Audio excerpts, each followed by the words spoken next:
The letter arrived at the Budd apartment in Manhattan on a June afternoon, folded neatly and addressed in a careful hand. It offered steady work in the country, good pay, and a chance for the family's teenage son to escape unemployment in the city. The man who wrote it called himself Frank Howard. He said he was a farmer from Long Island, that he needed help with chores, and would even pay the boy's mother a little extra. It sounded like an honest opportunity in a time when honest opportunities were hard to find. When Albert Fish climbed the tenement stairs a few days later, carrying a small bundle and speaking in a soft, grandfatherly voice, no one in that apartment knew that the man at their door had spent years looking for children to harm. New York in the 1920s overflowed with families scraping by. Children crowded sidewalks and hallways, while parents chased day labor and watched every penny. Fish moved through this world quietly. He looked like another aging laborer, slight, gray-haired, often hunched, always polite. He used that appearance as a weapon. To adults, he seemed harmless.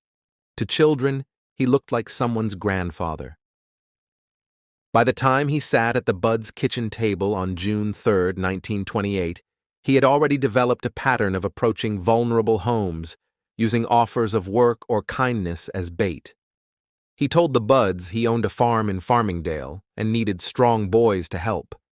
He asked questions, praised their son Edward as a hard worker, and opened his wallet to show he could pay. No one noticed the tension under his calm expression, the way his eyes measured the room and its exits. When he left that first day, promising to return, the Budds believed a blessing had walked through their door. Fish came back on Sunday, dressed in the same modest suit, carrying the same mild smile. But his attention shifted. When he saw 10-year-old Grace Budd in her white dress, he turned from her brother to her. He told the family there had been a change of plan, that he wanted to take Grace to a birthday party for his niece. He promised she would be back that evening.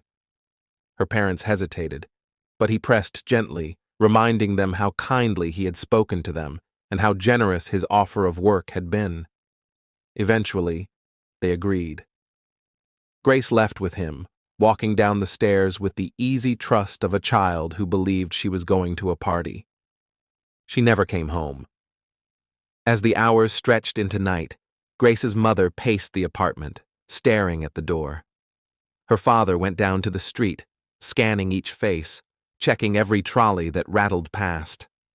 Neighbors leaned out of windows, offering guesses and reassurances that meant nothing without answers. When there was still no sign of Grace, they went to the police. Detectives from the New York Police Department canvassed the neighborhood, questioned neighbors, and checked the address Frank Howard had given.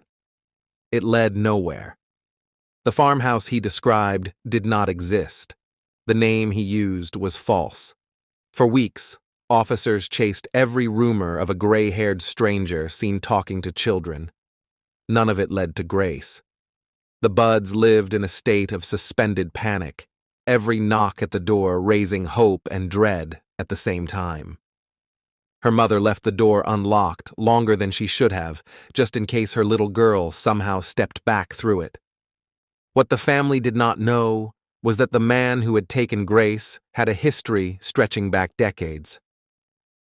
Albert Fish, born in Washington, D.C. in 1870, had drifted between cities and jobs, often working as a painter or handyman.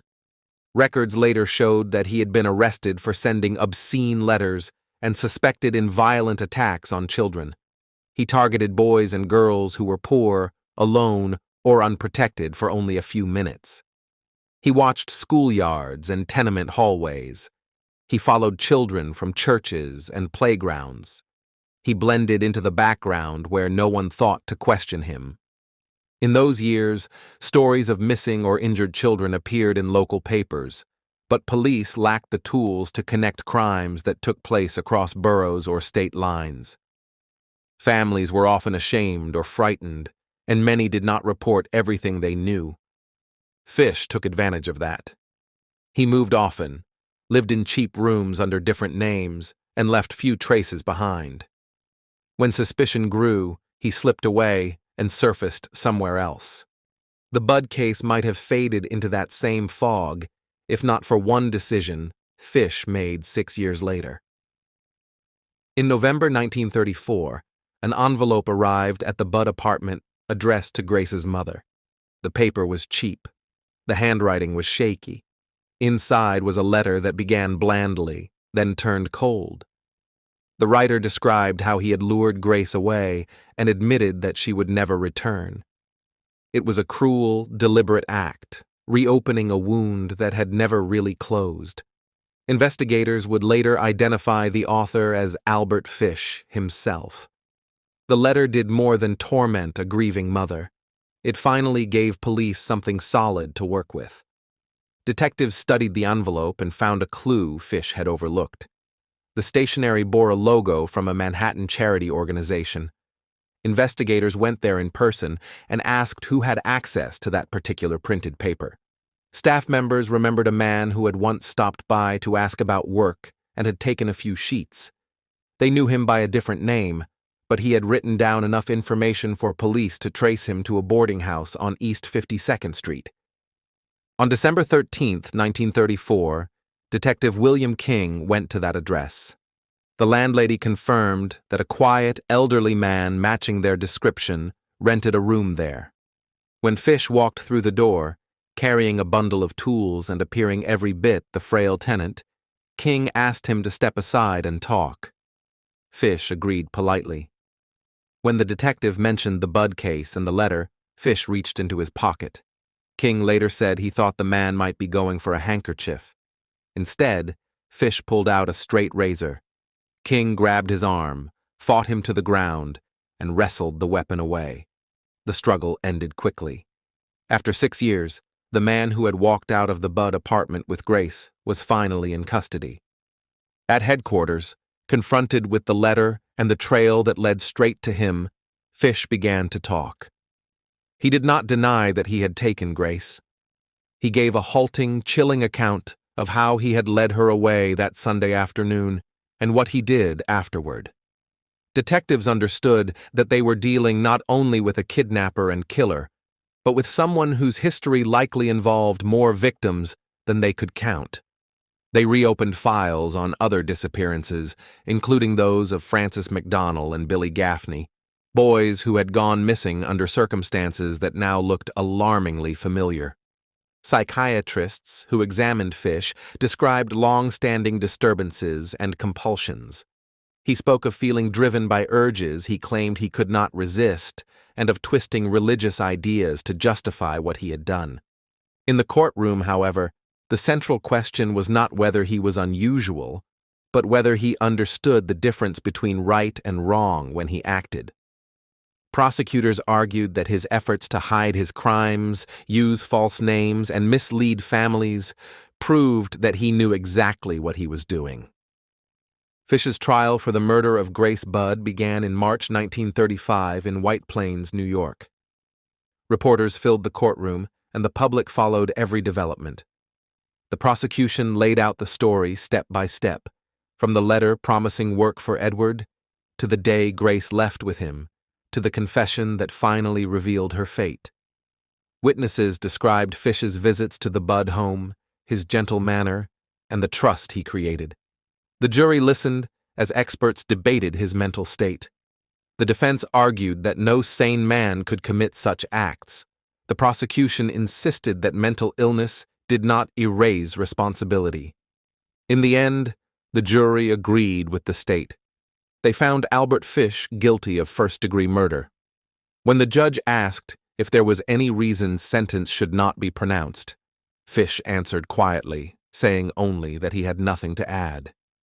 He was sent to Sing Sing prison to await execution. Reporters who saw him there described him as calm, an old man who shuffled through the cell block and spoke politely to guards. On January 16, 1936, Albert Fish was led to the electric chair. Witnesses said he seemed fragile as he took his seat. The execution proceeded quickly.